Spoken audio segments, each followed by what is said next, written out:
മാരിമുത്തു തൻ്റെ ജീവിതകഥ പകുതി ഇന്നലെ പറഞ്ഞു നിർത്തി. തിരക്കായതുകൊണ്ട് പുള്ളി ഇന്നലെ ആ കഥയുടെ മുഴുവൻ മുഴുപ്പിച്ചില്ല. ഇന്ന് കാണാമെന്ന് പറഞ്ഞപ്പോഴും ഇന്ന് രാവിലെ ശക്തമായ മഴയായതിനാൽ മാവേലിക്കരയിലൊന്നും ഞാൻ ഇറങ്ങിയില്ല.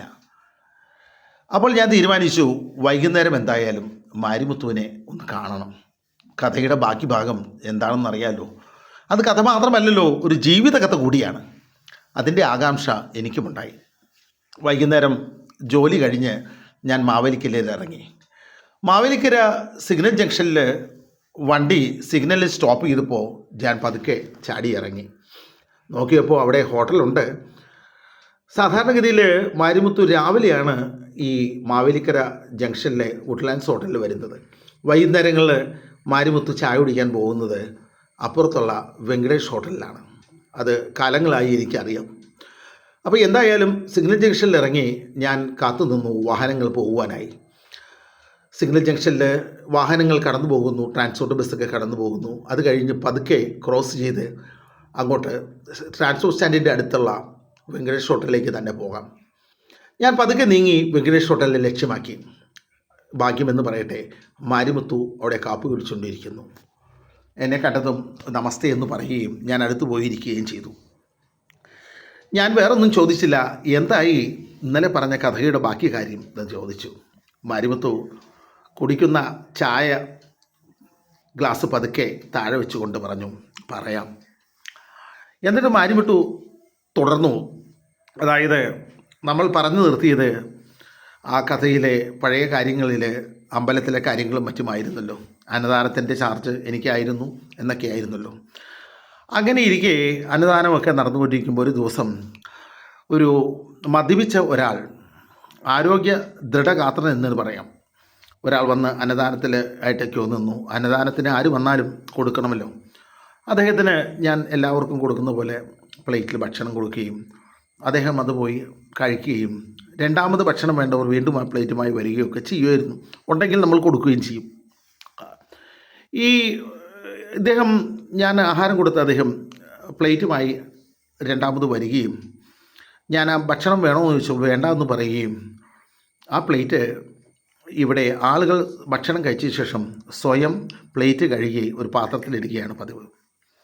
ഈ മദ്യപിച്ചയാൾ ഭക്ഷണത്തിൻ്റെ അവശിഷ്ടവും എല്ലാം ഉള്ള ആ പ്ലേറ്റ് ഈ കഴുകി വെച്ച പ്ലേറ്റിൻ്റെ കൂടെ കൊണ്ടിടുകയും ചെയ്തു. ഇത് കണ്ടപ്പോൾ എനിക്ക് ഭയങ്കരമായൊരു വിഷമവും ദേഷ്യവും ഒന്ന് ഞാൻ പറഞ്ഞു, ആ പ്ലേറ്റ് എടുക്ക്, ഇത് കഴുകി വെച്ച പ്ലേറ്റ് കണ്ടുകൂടെ?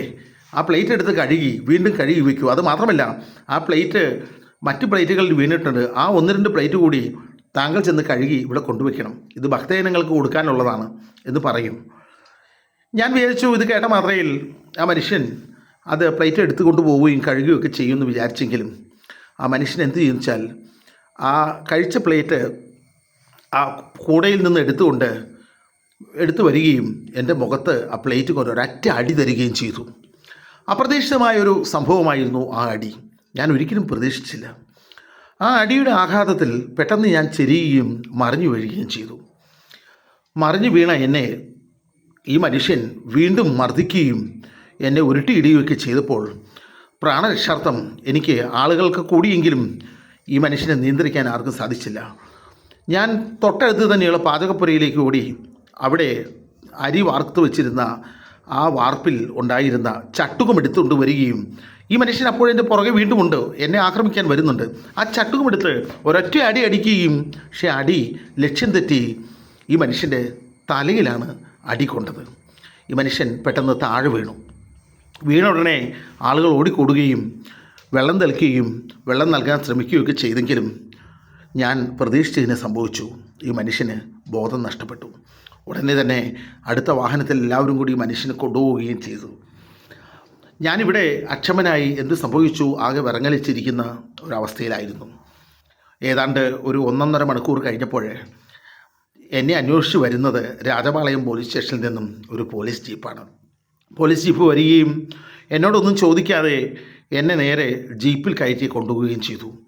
എനിക്ക് മനസ്സിലായി ജീപ്പിലിരുന്നപ്പോൾ. അപ്പം ഞാൻ ചോദിച്ചു, പോലീസുകാർ വെച്ച് ആ പോയ മനുഷ്യൻ തീർന്നു, അദ്ദേഹം മരിച്ചുപോയി എന്നാണ് പോലീസുകാർ പറഞ്ഞത്.